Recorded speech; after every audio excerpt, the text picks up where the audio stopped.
Hey guys, welcome to pharma Sansar. तो इस video में हम बात करेंगे एक्टिव एंड पैसिव डिफ्यूजन से। तो एक्टिव और पैसिव डिफ्यूजन से आपका क्वेश्चन आपने ड्रग इंस्पेक्टर के अपने एग्जाम में भी देखा था। तो यहाँ पर आपका फार्मासिस्ट एग्जाम है, तो इसे बिल्कुल ना हम छोड़ें तो बेहतर होगा। यहाँ पर आइए कॉन्सेप्ट क्लियर करते हैं। इस वीडियो में पहले तो आपका कॉन्सेप्ट क्लियर करवाऊंगी, बहुत चुटकियों में कॉन्सेप्ट क्लियर होगा। और दूसरी बात है, आपके इस कॉन्सेप्ट क्लियर करने के बाद आपके लिए एक टेस्ट है, जो कि लास्ट में, वीडियो के लास्ट में आपके लिए एक टेस्ट है। इसी से बेस्ड आपका टेस्ट जो है चुटकियों में लगने वाला है, अगर आप ध्यान से वीडियो को देखोगे। वैसे आप जो है बहुत अच्छे से आप इसको लर्न कर पाओगे, क्योंकि यहाँ पर जो फर्स्ट है आपको इस तरह से एक चित्र, एक जो फिगर है उसमें रिप्रेजेंट कर रही हूँ। ये फिगर जो है बुक से उठाई है मैंने, क्योंकि इसको देखने के बाद आपको पैसिव और एक्टिव भूलेगा ही नहीं, इसको माइंड में बिठा लेना। आइए शुरू करते हैं। यहाँ पर देखते हैं सबसे पहले चलो पैसिव डिफ्यूजन की बात करते हैं। पैसिव डिफ्यूजन फर्स्ट में है। पैसिव डिफ्यूजन को एक्सप्लेन कर लेते हैं। पैसिव डिफ्यूजन जो है, इसमें क्या होता है, जो हमारे ड्रग है वो कैसे मूव करती है, हायर कंसंट्रेशन से, हायर ड्रग कंसंट्रेशन से लोअर ड्रग कंसंट्रेशन की तरफ मूव करती है। मतलब जीआई ल्यूमेन से ब्लड की तरफ मूव करती है, हायर से लोअर की तरफ मूव करती है। इसमें क्या होता है, आपको एनर्जी की कोई रिक्वायरमेंट होती नहीं है। इसको काम करने के लिए कोई एनर्जी की रिक्वायरमेंट नहीं होती है। और ये कैसे काम करता है, आपको डाउन हिल ट्रांसपोर्ट है। ये भी पूछा जा सकता है, डाउन हिल ट्रांसपोर्ट कौन सा है, पैसिव है या एक्टिव है। तो पैसिव डिफ्यूजन जो है वो डाउन हिल ट्रांसपोर्ट करता है। मतलब यहाँ पर आप देख रहे हो डाउन हिल इस तरह से ट्रांसपोर्ट चलता है, मतलब हाइयर ड्रग कंसेंट्रेशन से lower drug concentration, and this is down hill. ठीक है। सो अब बात करते हैं एक्टिव ट्रांसपोर्ट की। पैसिव में हमने देखा कि कोई एनर्जी की रिक्वायरमेंट नहीं होती है। एक्टिव में बात करते हैं तो एक्टिव ट्रांसपोर्ट में हमें एनर्जी एटीपी की फॉर्म में रिक्वायरमेंट होती है ट्रांसपोर्ट के लिए। लो ड्रग कंसंट्रेशन से ये मूव करता है हाइयर ड्रग कंसंट्रेशन की तरफ। एंड ये किस तरह का है, ये अपहिल ट्रांसपोर्ट है। अपहिल क्यों, ये किस तरह से मूव कर रहा है, ये इस तरह से मूव कर रहा है, इस तरह से मूव कर रहा है। ठीक है, अपहिल डायरेक्शन में मूव कर रहा है। आपको याद रखना है, डाउन हिल में हाई कंसंट्रेशन से लोअर कंसंट्रेशन की तरफ मूव करता है, अपहिल ट्रांसपोर्ट में लो कंसंट्रेशन से हाई की तरफ, ऊपर की तरफ जाता है। जो चीज़ ऊपर की तरफ जा रही है मतलब अप जा रही है, जो चीज़ नीचे की तरफ जा रही है मतलब डाउन जा रही है। सिंपल।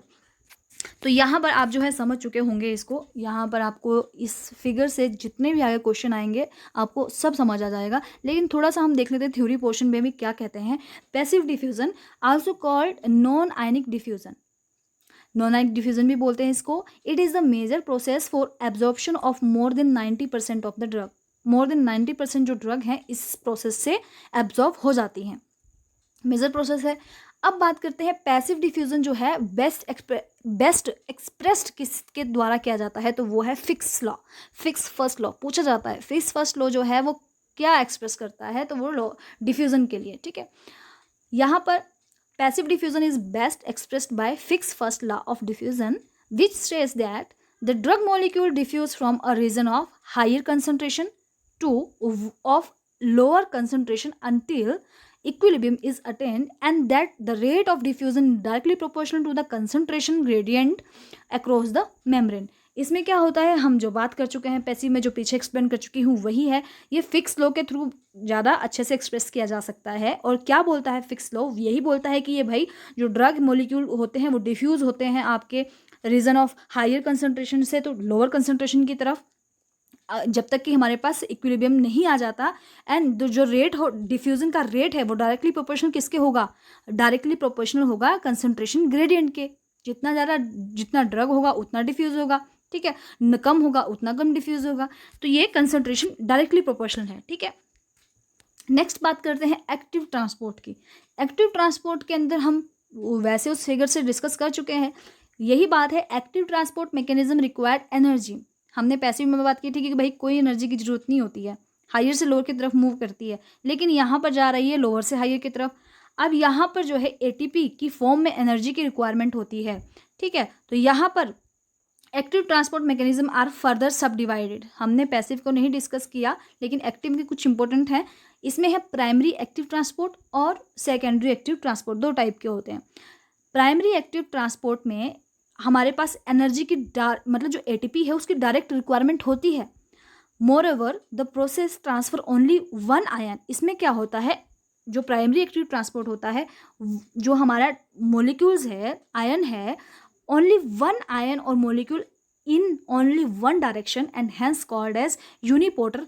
फॉर एग्जाम्पल जैसे एब्जॉर्प्शन ऑफ ग्लूकोज, क्या होता है कि अगर हमारे पास एब्जॉर्प्शन या फिर मतलब ट्रांसफर होना है तो सिर्फ एक आयन और मोलिक्यूल सिर्फ एक ही डायरेक्शन में ट्रांसफर हुआ। किस तरह से, अगर मान लीजिए ये हमारे पास मेम्ब्रेन है, ठीक है, यहाँ पर जब हमारा प्राइमरी एक्टिव ट्रांसपोर्ट होगा तो इसके अंदर जो हमारी ड्रग होगी ये सिर्फ एक ही डायरेक्शन में जाएगी, एक ही डायरेक्शन में जाएगी, ठीक है।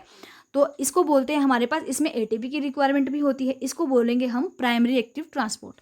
एक मोलिक्यूल जो है सिर्फ एक ही डायरेक्शन में जाएगा, दूसरे डायरेक्शन में नहीं जाएगा। लेकिन जो सेकेंडरी एक्टिव ट्रांसपोर्ट होता है इसके अंदर हमारे को मतलब डायरेक्ट एटीपी की रिक्वायरमेंट नहीं होती। और किस तरह से ट्रांसपोर्ट होता है, इसमें किस तरह से ट्रांसपोर्ट होता है, जैसे मोलिक्यूल्स हैं, कपल ट्रांसपोर्ट भी बोलते हैं इसको, सेकेंडरी कपल ट्रांसपोर्ट भी बोलते हैं। कपल ऑफ मोलिक्यूल्स जाते हैं, एक डायरेक्शन में नहीं जाते हैं, बल्कि किस तरह से जाते हैं, इस तरह से। ये हो गया इसका सिम्पोर्ट, मतलब सेम डायरेक्शन में। जो सेकेंडरी एक्टिव ट्रांसपोर्ट है दो टाइप के होते हैं, सिम्पोर्ट और एंटीपोर्ट। सिम्पोर्ट मतलब दोनों सेम डायरेक्शन में जाएंगे, और एंटीपोर्ट, एंटीपोर्ट के अंदर क्या होगा, एक इस डायरेक्शन में और एक इस डायरेक्शन में, ठीक है, एक इस डायरेक्शन में एक इस डायरेक्शन में जाएगा मोलिक्यूल्स। इतना इंपॉर्टेंट नहीं है, ऐसे क्वेश्चन नहीं बनते हालांकि। तो ये कुछ एक्सप्लेनेशन के लिए था। आइए शुरू करते हैं अब आपका टेस्ट। यहाँ से स्टार्ट होता है, आपको फिगर से अच्छे से समझ आ गया होगा, टेस्ट आपका यूं ही लगने वाला है। Up hill transport in process, जो अप हिल ट्रांसपोर्ट होता है वो किस प्रोसेस में होता है, active transport, ion pair transport, passive transport, या फिर इनमें से कोई नहीं। आपको कैसे याद रखना है, अप हिल ट्रांसपोर्ट हमने बात करी है, शायद आपको याद भी होगा, लेकिन अगर नहीं याद है तो मैं आपको बता दूं, अ से अप और अ से एक्टिव, ठीक है, एक्टिव ऐसे से एक्टिव होता है, लेकिन अ साउंड आ रहा है, तो एक्टिव ट्रांसपोर्ट के अंदर हमारी अप हिल होता है, अ से अप और अ से एक्टिव। तो यहाँ पर ऑप्शन नंबर ए इसके लिए सही हो जाएगा, ठीक है। बाकी एक्सप्लेनेशन नहीं करूँगी क्योंकि क्वेश्चन इसी पे बेस है। तो नेक्स्ट है, विच ट्रांसपोर्ट मैकेनिज्म रिक्वायर एनर्जी। अब किस ट्रांसपोर्ट मैकेनिज्म में एनर्जी की रिक्वायरमेंट होती है, फैसिलिटेटेड, एक्टिव, पैसिव और इनमें से कोई नहीं। फिगर में मैंने आपको बताया था कि जो आपका एक्टिव ट्रांसपोर्ट है उसमें हमारे को एनर्जी की रिक्वायरमेंट होती है एटीपी की फॉर्म में। तो यहाँ पर ऑप्शन नंबर सेकेंड इसके लिए सही जवाब हो जाएगा। आई होप आप अपना टेस्ट भी लगा रहे होंगे इसके साथ। The process transfer only one ion molecule in only one direction, इस पे भी हम बात कर चुके हैं। सिर्फ एक मोलिक्यूल एक ही डायरेक्शन में किस में जाता है, ऑप्शन है active transport, primary active transport, secondary active transport या फिर पैसिव ट्रांसपोर्ट। तो किस में एक्टिव जो ट्रांसपोर्ट होता है उसके अंदर हमारे पास प्राइमरी एक्टिव जो ट्रांसपोर्ट होता है, option number second, sorry guys, okay, जो हमारे पास प्राइमरी एक्टिव ट्रांसपोर्ट होता है उसके अंदर हमारे को क्या चाहिए होता है, मतलब उसके अंदर हमारे को एटीपी चाहिए होता है डायरेक्ट, और वन मॉलिक्यूल किस तरह डाल जाता है, ओनली वन डायरेक्शन में जाता है। इस तरह से मैंने आपको बताया था अभी थोड़ी देर पहले ही, इस तरह से एक मॉलिक्यूल सिर्फ एक ही डायरेक्शन में ही जाएगा। नेक्स्ट है, drug diffuse from a region of higher to lower concentration is. अगर कोई ड्रग डिफ्यूज हो रही है हायर से लोअर कंसंट्रेशन की तरफ, क्या एक्टिव डिफ्यूजन होगा, सेकेंडरी एक्टिव डिफ्यूजन होगा, पैसिव डिफ्यूजन होगा, या फिर इनमें से कोई नहीं। हायर से लोअर की तरफ आती है तो उसमें हमारे को एनर्जी की रिक्वायरमेंट तो नहीं होती है। तो वो जो हमारे पास हायर से लोअर में जाती है वो कौन सा होता है जिसमें हमारे को एनर्जी की रिक्वायरमेंट नहीं होती है, तो वो होता है हमारे पास passive diffusion, option number third. I hope आपके जो क्वेश्चन है वो बहुत अच्छे से लग रहे हों, क्योंकि अगर आपको फिगर अच्छे से एक्सप्लेन होगी तो समझ आई होगी, तो पक्का ये आपका बहुत अच्छे से लगेगा। कोई क्वेश्चन भी इससे आ जाए तो आपका हो जाएगा। The down hill transport in process, तो जो डाउन हिल ट्रांसपोर्ट होता है वो एक्टिव ट्रांसपोर्ट में होता है, पैसिव ट्रांसपोर्ट में होता है, या फिर दोनों में होता है। तो यहाँ पर हम एक्टिव जब हमारा क्लियर हो गया कि एक्टिव अ से अपवर्ड, तो बचा क्या है, डाउनवर्ड बची है, तो पैसिव डिफ्यूजन बचा है, तो ऑप्शन नंबर सेकंड इसके लिए बिल्कुल सही हो जाएगा। चलिए नेक्स्ट देखते हैं, passive diffusion best expressed by Stokes law, fix law, या फिर दोनों से, या फिर इनमें से कोई नहीं। तो जो पैसिव डिफ्यूजन है हमारे पास, स्टोक्स लॉ तो सेडिमेंटेशन, फिक्स लॉ अभी हमने बात की है कि फिक्स लॉ जो है वो बेस्ट एक्सप्रेस करता है डिफ्यूजन को, तो ऑप्शन नंबर इसके लिए क्या हो जाएगा, सेकंड।